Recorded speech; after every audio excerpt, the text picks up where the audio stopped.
In this episode, I'm joined by Matt Neal, UK brand ambassador for Uncle Nearest. How are you today? I'm exceedingly well. It's brilliant. It's just started to be lockdown, so I'm really happy I have something to do. Well, I will be keeping you busy for the next little while talking about Uncle Nearest, which I think is a brand that, though relatively new on the American whiskey scene, seems to be making the most noise. I mean, I feel like a week doesn't pass that I don't get an update or a press release or some big news from Uncle Nearest, and it's fantastic. It seems to be a very vibrant brand. It is very vibrant. We've got some absolutely amazing people working for us, and they're very, very dedicated. And obviously, our CEO and our head of sales, and pretty much everybody in our leadership team is very, very focused and extremely impressive.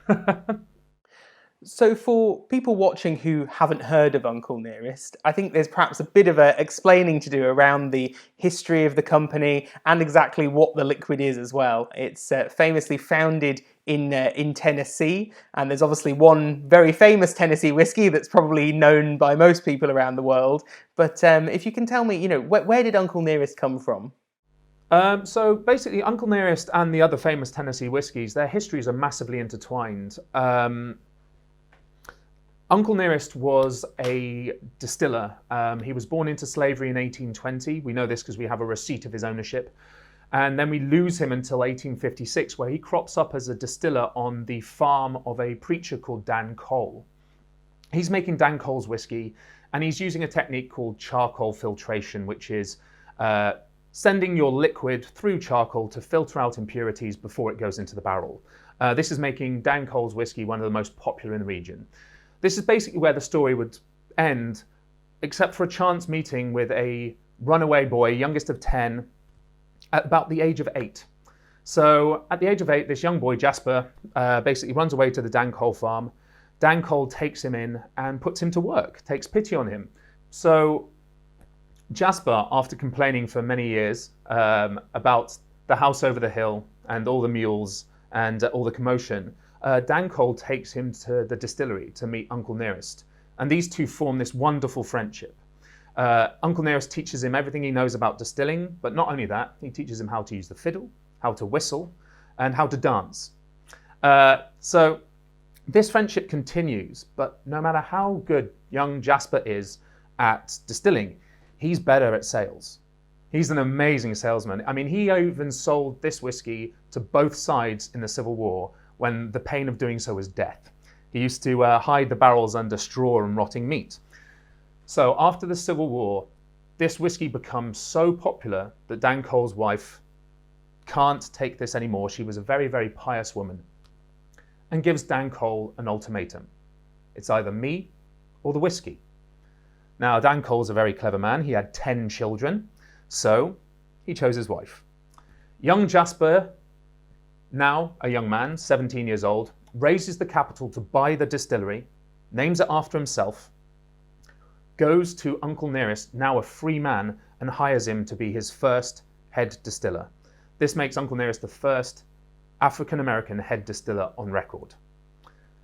They continue to make whiskey for the next 20 years until demand for this whiskey outstretches the distillery, and Jasper decides to buy another distillery down the road and change distilling methods. At this point, Uncle Nearest retires, but 3 of his sons continue with Jasper to this new distillery to make what is now considered the most successful American whiskey in the world.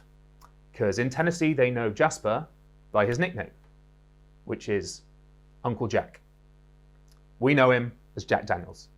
So in a nutshell, that is the story of Uncle Nearest and where this brand comes from. And that wonderful relationship is what provoked Thorn into writing about this man and eventually making his whiskey. So you mentioned Thorn there. So Thorn was the founder, I understand, of Uncle Nearest, and she's an incredible person insofar as that she's sort of taken this story, this wonderful piece of history, and turned it into a tangible thing that people can pick up and enjoy and drink and talk about, and then from there it's obviously turning into a bricks and mortar distillery as well. So can you tell me about how she went on that journey and where that has led her? 100%. Thorn is a powerhouse. She's an amazing, amazing woman, and she's fantastic to meet as well. So Thorn was an entrepreneur and a writer, and she was looking for the story of another book when she came across an article suggesting that Jack Daniels learnt to distill from a slave. So for her 40th birthday, she persuaded her husband to take her to Lynchburg. He thought it was going to be the Bahamas or somewhere, absolutely beautiful, but she persuaded him to take her to Lynchburg, where she started doing the research into this wonderful man. And she uncovered pretty much most of what we know about Uncle Nearest has been uncovered by Thorn. While she was finding this story and finding that it was a wonderful story of friendship, not hatred, she became absolutely enamored with this story, and she started interviewing members of the Green family. Uncle Nearest's real name is, the way he referred to himself was Nearest Green. So she started talking to members of his family, and one of them suggested that if she really wanted to honour him, she should make a whiskey with his name on it. And FYI, we still don't have a book, but we have a whiskey. Fantastic. So, she's managed to honour his legacy by creating this whiskey, which, by all accounts, seems to be getting a lot of attention. I mean, it's certainly picking up fantastic reviews, left, right, and centre, including in Whisky Magazine, our title. And tell me a bit about this style that she set out to create. So, this is whiskey made in Tennessee. Jack Daniels, the other whiskey that's very much tied in with the history of Nearest Green, is a Tennessee whiskey. But for the benefit of our viewers, what is that? How does that set apart from bourbon or rye? So in the history that I just mentioned, Uncle Nearest was using a technique called charcoal leaching. We think he got this from Africa, his descendants, where they used to filter water through charcoal to remove the impurities. He was using the same technique, just like a Brita filter, but with his whiskey. The whiskey would come off the still, he would filter it through sugar maple charcoal and put it into barrels. Now, when he moved to be head distiller of Jack Daniel, he continued this technique. And this was taken and developed by his sons as well, working for the company. And this technique became known as the Lincoln County process. So this is what Jack Daniels and Tennessee whiskies all have in common. They must go through the Lincoln County process, this filtration through sugar maple charcoal. Added to the fact they have to be distilled and bottled in Tennessee. You've got to put it in there. So this is basically what makes Tennessee whiskey. And this became a federal law in Tennessee. It was passed so that any whiskey that followed this set of laws could be Tennessee whiskey. This law as yet has not gone federal. So when it comes to the wider scope of things, Tennessee whiskey can be both a Tennessee whiskey and a American whiskey or a bourbon. It's this wonderful category that has its own set of laws and also has to adhere to the laws in a country as well. So what do you think in terms of sort of flavour character or flavour profile? How does Tennessee whiskey compare to other styles that people might be more familiar with, like bourbon or rye? Well, that's really interesting, because if you think of the distillate that comes off the still as a square, it's beautiful. You can taste a lot of corn in it. You can taste the other cereals in your mash bill, like be they rye, whatever. When it goes through this filtration, it takes out a lot of the fusel oils and it rounds off the spirit, making it a lot more impressionable. So then it goes into the barrel and the wood has a lot more interaction with this spirit because it's a lot more subtle, it's a lot more rounded flavour. So what you get with a Tennessee whiskey is you get a lot of sweetness, you get a lot of barrel influence. At older ages, you get those sort of savoury, woody notes that you get from well-aged sort of rums. Because it's a hot climate as well, but that barrel is a really, really impressionable. We have an 1884 out, which is a small batch made by our master blender, Victoria Butler. She's the great granddaughter of Uncle Nearest and the first African-American female master blender on record. And some people think that tastes like a wheated whiskey, because of the softness and the smoothness and the roundness of the spirit. But it's not a wheated No, whiskey. no. Ours is not a wheated whiskey. But it does come through with some of the flavor profiles. You get a lot of vanilla. You get a lot of toffee. You get the corn influence, and then you get the oak. And and then the color. The color is amazing because of the influence on the wood. Now, you mentioned the 1884 expression that you have in the range there, this small batch. Can you tell me, this has obviously been produced before the distillery was completed. So I understand that you've got, you sort of blended sourced liquids together. You mentioned that the master blender there to create this flavour profile that was desired for the Uncle Nearest brand. How would you characterise that spirit style that they're going for? The spirit style they're going for in the 1884 is it's 46.5%, so in 93 proof. They were going for something very, very vanilla-y, light, rounded, bright on the palate. You get some sort of creme brulee in there. So they were going for a nice, sort of easy, summer, smooth whiskey. We have the 1856, which was our original release, which is something a lot bigger, a lot bolder. It's more boisterous. You get a lot of toffee notes, tiny little bit of molasses. And as I said, because it's well aged, it comes even some savory rancio notes on the ends, like a little bit of sage. So what they wanted to do was come up with these spirits that tasted, I would say as they would in history, but not so much. They wanted something that tasted real, tasted full-bodied, something that showed off the category in a premium sense. The 1856 is non-chill filtered, and I do remember the first batch coming out, and you could almost see little bits of flocking in there. We've since moved on to a diatomaceous earth filter, which is an extremely fine filter, and so no more bits of barrel in it, but it's kept all the flavour in there. Fantastic. And it's this 1856 that we were going to do a little bit of a tasting of today. So do you happen to have a glass handy? I do have a glass handy, and I do have the 1856. This one is, for me, for this to be our core, our first release is extremely important. It's very, very big in the glass. It's hugely sweet on the nose and with toffee and a lot of sort of oak. It's a beautiful example. Now this one's 100 proof. So this one's 50%, which in American history is a significant number. The first official legislation placed on American whiskey or bourbon was the Bottled in Bond Act. And one of the legislations in it was it had to be bottled at 50% or 100 proof. And that was a mark of quality.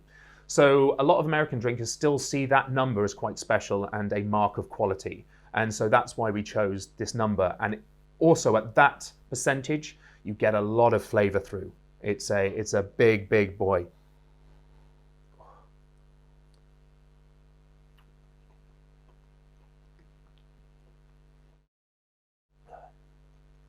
Now, instantly I get oak, then toffee, some burnt notes. You definitely can tell that that we've got a high corn mash bill as well.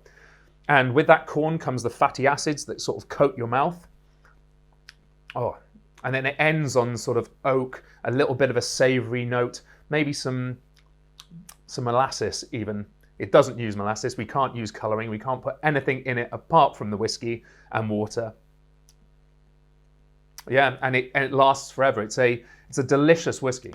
So they've obviously done an incredibly good job of pulling together this this fantastic whiskey to launch the brand and get the name Uncle Nearest out into the world. And the next step is building a distillery in which to produce and distill Uncle Nearest's very own spirit. So how's that progressing?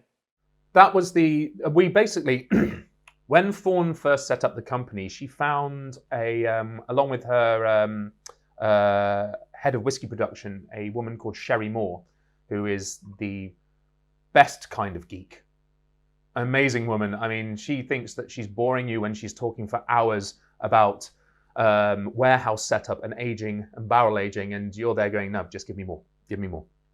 But they went out and they found a flavor profile that they wanted to keep, that they wanted to continue to develop. So they sourced the first batch.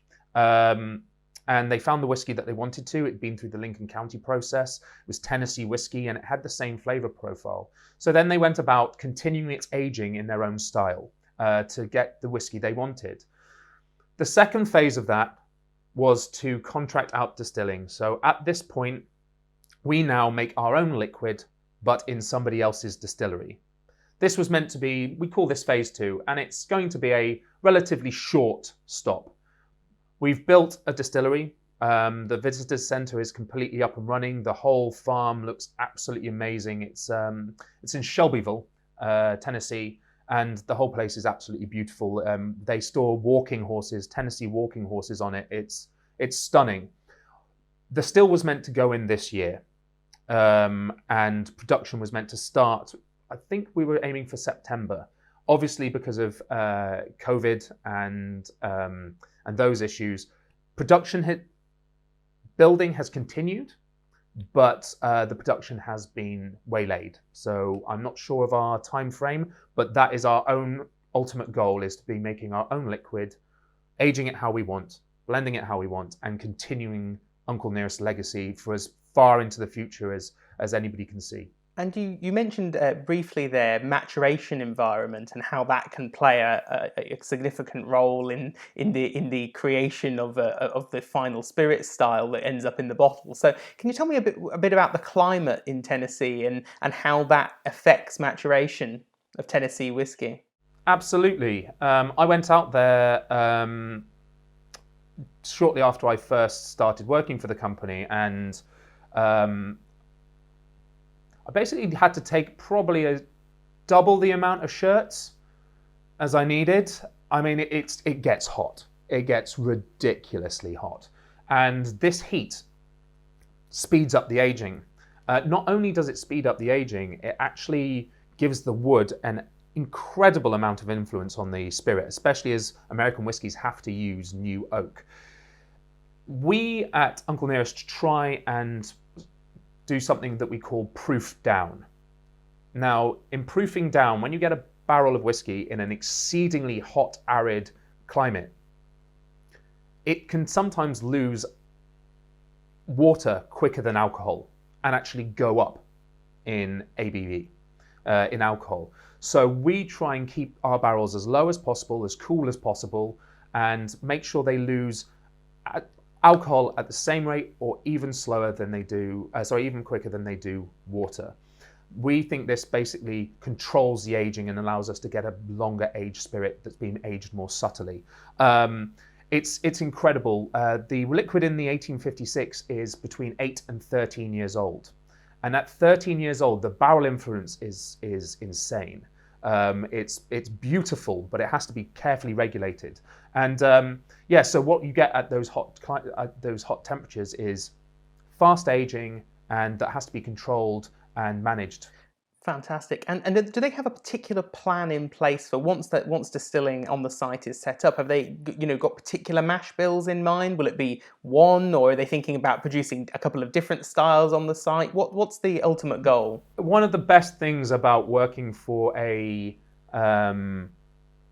new company, an emerging company, where we're barely even three and a half years old in the States and less over here, is the agility at which the company can work. I was talking to them over there, and it was mentioned that they had found a sort of recipe, an older recipe for bourbon and Tennessee whiskey that had called for malted corn. So they spent ages trying to find somewhere that would malt corn, eventually found a company that would malt corn and distilled it.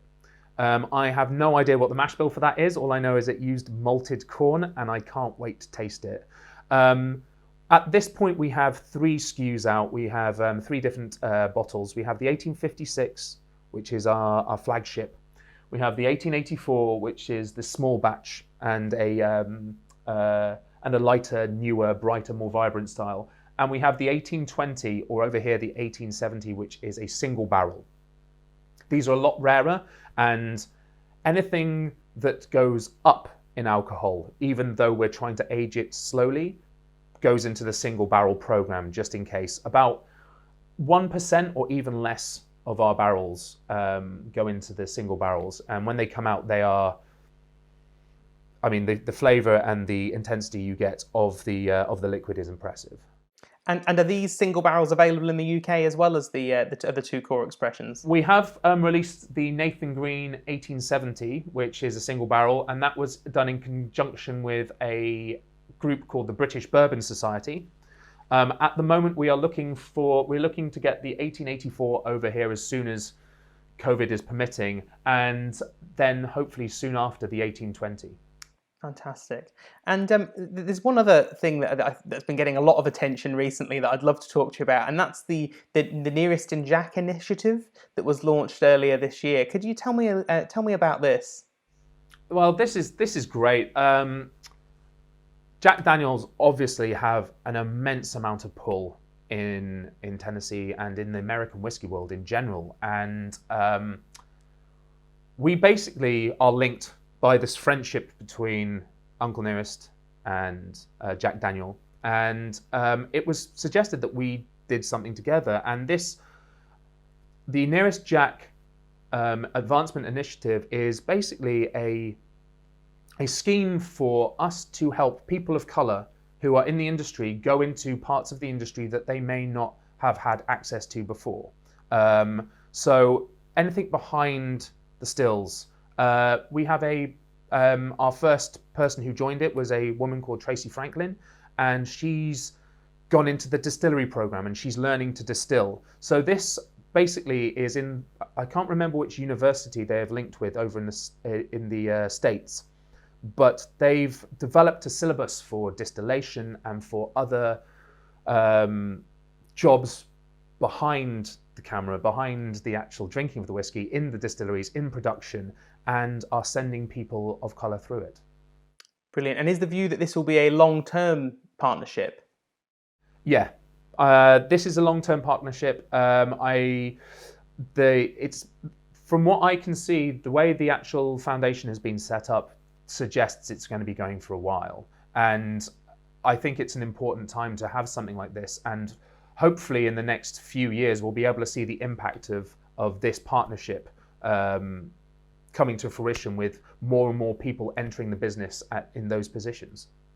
And in the UK, where can whiskey lovers pick up a bottle of Uncle Nearest? There's a few shops you can pick up Uncle Nearest in the UK. We're in Harvey Nicks, we're in Hedonism, Royal Mile Whiskies have us in, but obviously in these days it's easier to go online. Those shops do have online presences, especially Hedonism and Royal Mile Whiskies.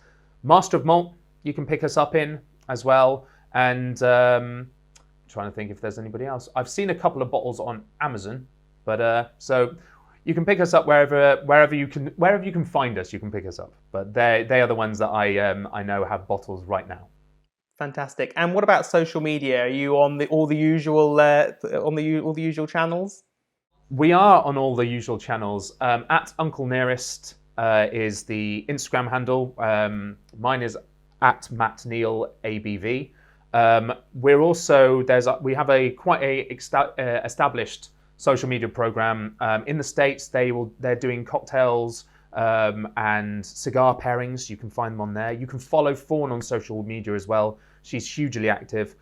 We have a Facebook page, and follow us. That's absolutely amazing. Anything you want to type in, anything you want to connect with, we're actually usually very good at getting back, which is going to be our downfall at some point. But at the moment, I don't use Twitter, but I'm sure we're on Twitter, so just Google that.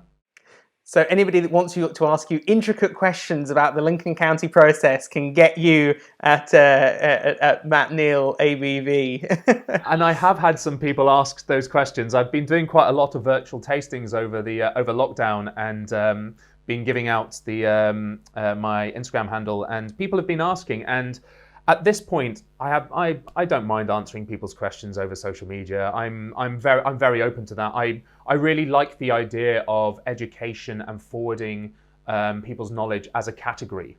American whiskey is hugely interesting and has a massive history and is very different from Scotch. I mean, if you're not an American whiskey drinker, the phrases we're using, as in mash bill and rye as a grain, can be very confusing. They're not flavor profiles we're completely used to over here. So for furthering education as a category and getting people to taste as much liquid as they can is yeah, I think it's a worthy pastime.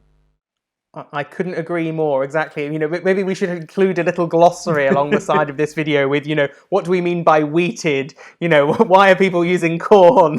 What is sugar maple? This kind of thing. But it's all part of this rich tapestry of American whiskey, and particularly of Tennessee whiskey, that I think is absolutely fascinating to delve into. And it's been a real pleasure to speak about it with you today. Oh, well, thank you. It's fantastic that these whiskey festivals are still going ahead, because the idea of tasting a vast amount of whiskey and from different companies that you wouldn't normally connect with is really important. Trying these bottles before you buy them, especially in lockdown or on the run up to Christmas and stuff like that, it's really good. Fantastic. Well, I'm glad you could take part, and until next time, I'll look forward to having a dram of Uncle Nearest with you sometime once this is all over and we can do it in person. Absolutely. Definitely looking forward to having a dram. I'm definitely looking forward to some of my favourite bars reopening, Milroy's for one. Yeah, for sure.